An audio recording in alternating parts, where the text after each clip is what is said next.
You understand? Most Somalians, even in Africa, they're not classified as black or African. They're seen completely strange. And if you ask yourself, even when I was visiting in some African countries, when I look at a Somalian, I was like, everything, the behaviors of a Somali is not African. The behavior of Somalians is Arabic. Their behavior, the way they behave, is nothing to do with Africa whatsoever. Somalians, Ethiopians, their behavior is foreign. Even Europeans, they know that.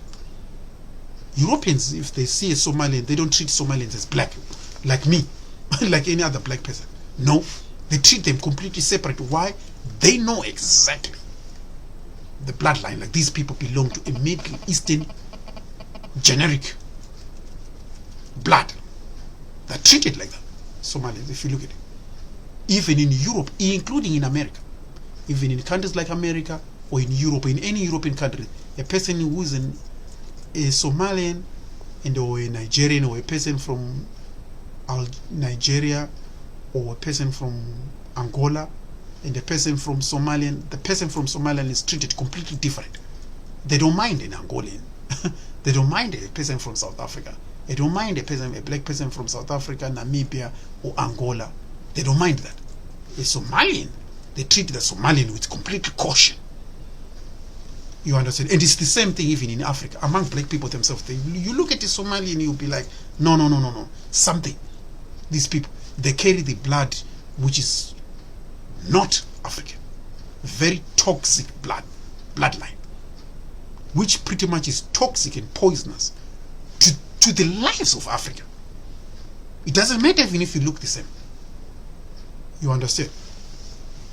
And the bloodline of these children remained to today in people you see today as Somalian, Ethiopian, Djibouti, and Eritreans. You can look at them even today, you can tell these people are not African. You don't need rocket science. Spiritually, you can see a Somalian is not connected to you. You don't need to be connected. You can see you never connected to a Somalian person. Even Europeans know that already. Even Europeans can see a Somalian is not black. They don't look at a Somalian as black. They know he's black, but he's not black. Same thing if you look at Indians. Indians, there's a lot of people in India are black, but they're not black. Black, but not black. It's almost a black and a question mark.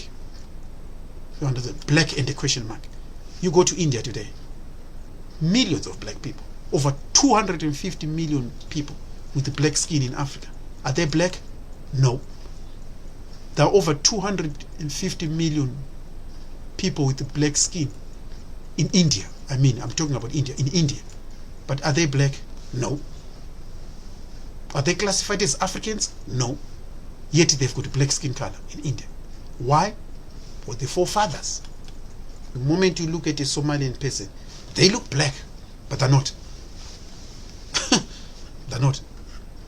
They can be born in Africa, but they will still, even if you look at a Somalian person, you won't connect to a Somalian person.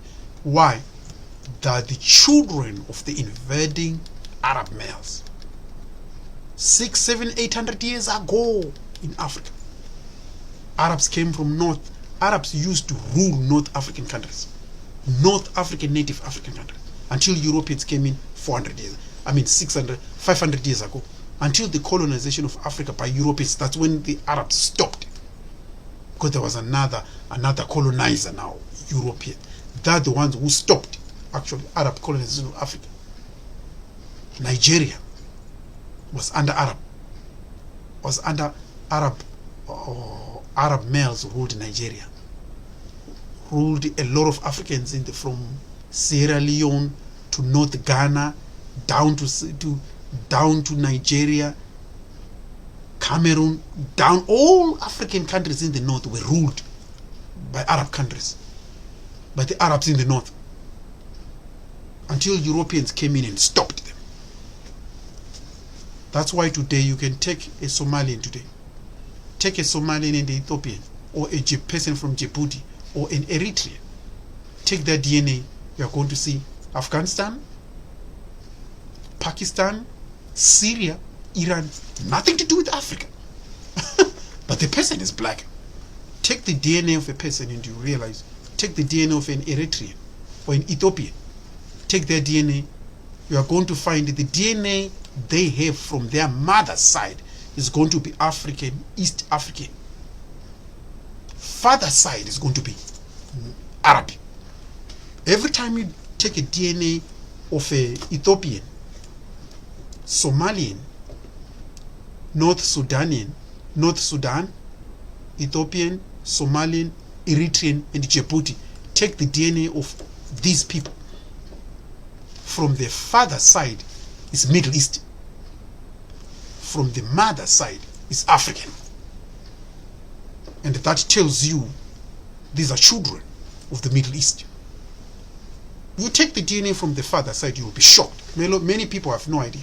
It's a history which has been taboo in Africa. Because many Eritreans, Ethiopians, Somalians, and Djibouti, these people are mixed hybrids and pedigrees of Middle Eastern males who were interbreeding with the native African females.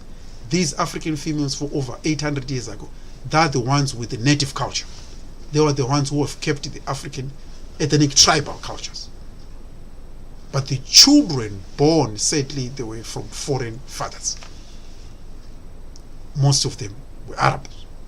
Africans never went to the Middle East and brought an Arab woman into Africa. That didn't exist. That didn't happen.